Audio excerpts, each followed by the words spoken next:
So we've got a big Space Marine box set coming out this week. Let's talk about Strike Force Agastus with the Brutalis Dreadnought and the Primaris Desolation Squads, and whether it's a good deal for its price.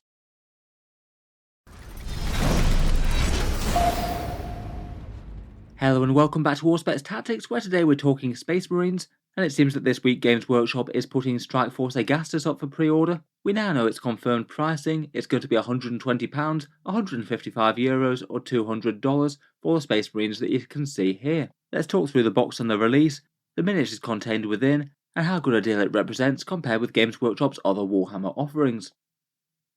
So first up, this is the box set that Games Workshop showed off at the Las Vegas Open. Strike Force Agastus has that close combat Redemptor variant, the Brutalis Dreadnought, 10 Primaris Desolation Squad Marines, the ones with the funky missile launchers, a new Primaris Lieutenant as always, this one a bit more of a multi-build one, so at least you get different options in the kit, and then 5 heavy intercessors. The pricing for this one seems to be the same as that Cadia Stands box set, the recent launch box for the Imperial Guard. They have confirmed it to be £120 or €155. It's very likely to be the same cost in dollars at $200. The box goes up for pre-order on the 25th of February, and it looks like general sale will be the 4th of March. We don't know how many of these Games Workshop's made. It will be a limited release offering. Often they can sell out pretty quickly, and when they're gone, they're gone.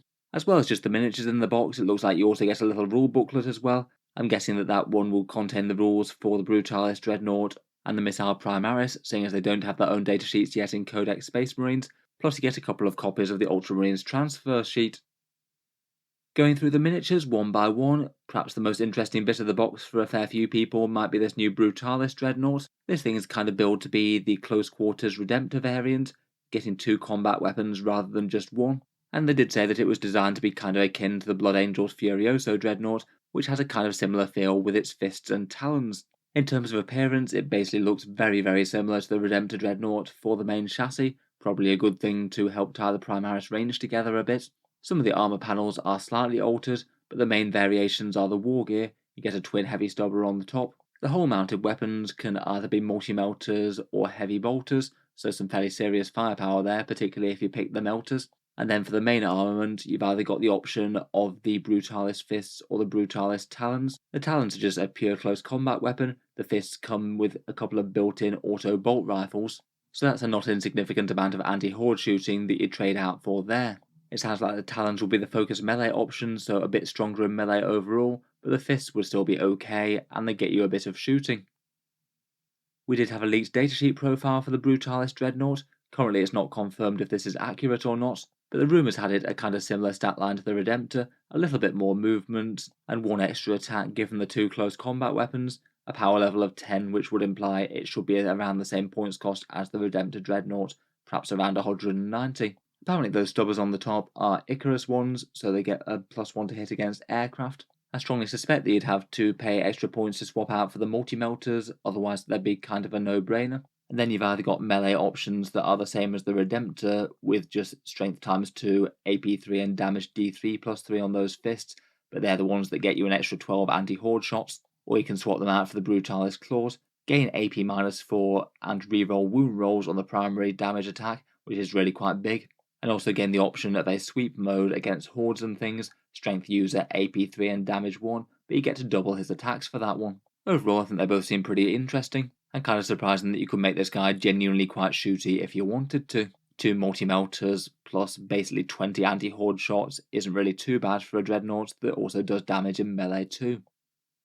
The other major new Primaris unit of the box is the Desolation Squad Marines as well. These are essentially being Primaris Devastators, I guess, missile launcher armed Space Marines with a rather curious multi-part gun. There's a belts-fed Castellan launcher underslung to the main missile tubes that supposedly is used to fire out of line of sight, and then on top of that you get your primary firepower, some great big missile tubes that either house Super Frag or Super Crack missiles, slightly more vicious than the regular Frag or Crack as the name would suggest. Here's the entire squad of 5 of the miniatures. It looks like you get 2 of these in the same box. I think for the top missiles, the set of 2 is the Super Cracks, and the set of 4 is the Super Frags, and the Sergeant gets a different option that's rumoured to have a different profile on the datasheet. From general reaction on the internet to these guys, they have perhaps been one of Games Workshop's more controversial releases recently. Obviously a decent amount of people will have differing opinions on their aesthetics. I have seen plenty of people commenting that they don't mind them, but I feel like the general internet take has largely been that the missile launchers look pretty weird. A belt-fed mini rocket launcher is kind of interesting just in itself, and that's quite a lot to have going on. Never mind mounting some rather big and ungainly rocket tubes on the top of them. I have seen a few people saying that perhaps they should have separated out those two missiles, maybe have either the Castellan launcher or the big missiles as a shoulder-mounted option. As with the Brutalis Dreadnought, again with these guys we did have a leaked datasheet for them. Reportedly these guys may be around 35 points per model. They have a standard kind of Primaris stat line, and each miniature has to take either Super Frag or Super Crack rockets on their army list. You don't get to vary them each turn. The Crack missiles are a single powerful shot at damage D3 plus 3. The Frag rockets are supposedly D3 plus 3 shots at strength 4 and AP minus 1. And supposedly the Big Vengeance launcher, the one that the Sergeant has, is a powerful ignores line of sight weapon. D6 shots at strength 6, AP minus 1 and damage 2 with ignores line of sight. Finally, each of them also has that Castellan launcher as well, D3 shots at strength 4, AP 0 and damage 1, again not needing line of sight to target the enemy. In general it looks like there'd be a decent mix of barrage firepower and needing to get in direct line of sight as well, which maybe isn't the best for an artillery style unit that might want to hide normally. Finally, there's apparently going to be some sort of Signum special rule going on. It does look like all of them have little targeter things on their backpacks. It might be that they just get a 2+ ballistic skill from that, or some sort of similar Signum rule to the Devastator Squad, where you can give one or more models a +1 to hit. If they were 35 points, I'm not sure I'd be too optimistic about them being enormously efficient right out of the box. That really is quite a high cost for their defensive profile. Otherwise though, and the last new miniature in the box is the Primaris Lieutenant. Games Workshop really don't go too light on these guys, we've had absolutely tons of them. I guess compared with a fair few of the rest though, this one does have some advantages. It is actually a multi-loadout kit as opposed to just building one set loadout, and I feel that's likely far more valuable than just getting your millionth variation of one with a unique bit of war gear. It looks like in his combat hand he's either got the option of a power sword, power fist, or a pointy finger to direct the troops, and in his left hand he's either got a plasma pistol, bolt pistol, or bolt rifle. My guess would be, seeing as they didn't show it off, that he probably won't have literally every Primaris Lieutenant loadout. From these pictures it doesn't look like he's going to get access to a Storm Shield loadout as per the one in the Indomitus box set, but I guess we'll wait and see on that front. Finally, for models in the box, there's a unit of troops and 5 heavy intercessors to round out the force. These guys really are quite expensive as per Games Workshop standard prices, but certainly recently they've been going on a bit of a phase of putting them in lots of discount box sets, so have perhaps just been a little bit easier to obtain recently than before. Generally I think the miniatures have been popular enough, big chunky Gravis armour with some huge bolt rifles, perhaps fits in a bit better with some Space Marine chapters more than others. I've seen Imperial Fists and Salamanders quite liking these guys. In game rules they did go down in points really quite a lot in the Arcs of Omen update, all the way down to 23. It still seems that despite that, they're not getting played all that much in the Space Marine army. Now troops are more optional, and people seem to be going for the even cheaper infiltrators with their big deep strike denial. They're definitely a lot more viable than they were before though. You could maybe have a squad to hold down a home objective and just be very tanky while doing so, while everything else gets stuck in and going towards the enemy. So that's the total of the miniatures in the box, but does Strike Force Agastus wind up being a good deal overall? Just going by Games Workshop's current prices before the price rise, I expect that the kits within it to be sold at around about $293 or £176, though obviously with a bunch of new miniatures that is estimating and basing off the prices for the Redemptor and Chaos Space Marine Havocs versus the Primaris Desolation Squad. That means that at current sale price for Games Workshop, that would equate to around about a 32% discount compared with buying these separately.